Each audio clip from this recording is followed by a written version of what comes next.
So I teach in the theater department, which is fun, obviously. And so the interesting thing about being a theater teacher, and I'm sure other people who teach in the arts and humanities can relate, is that you have distinct advantages and disadvantages, especially when you're approaching students from outside of your department, which we often find ourselves doing, which is great fun and I love. So one of the major, one of the slight disadvantages is that sometimes you have people come in who are expecting, oh, it's musical theater class, I won't have to write papers. And then they sort of hate you a little bit when you're like, no, I'm going to write some papers.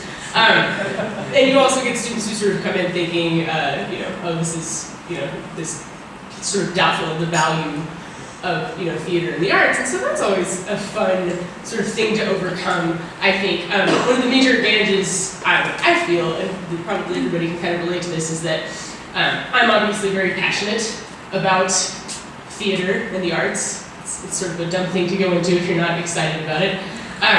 So that's when I'm sort of thinking about what kind of the locus of my teaching philosophy is I would say that that's what I try my hardest to bring to the classroom, is my own enthusiasm. Because I feel like that not only lets students know that it's okay to be excited about the arts or about theater, but also that it's okay to be excited about learning in general.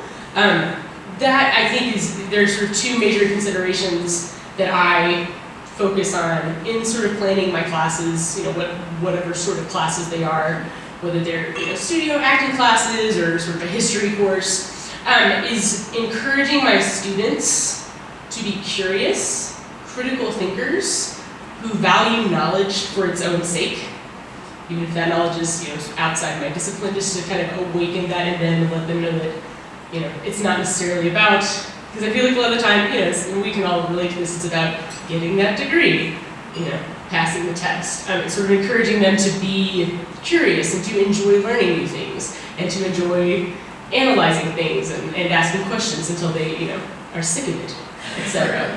I also feel like, I don't know if other people are familiar with this experience, but with this particular generation of students, there's sort of this sense sometimes that they feel like they are a bit anonymous, and that sometimes you get the sense from them that they feel like their actions don't have consequences, that no one sees them, that their individual actions aren't necessarily significant. And so I try to overcome that in a number of ways, whether that's by learning people's names in a 90-person lecture class and calling their names and horrifying them.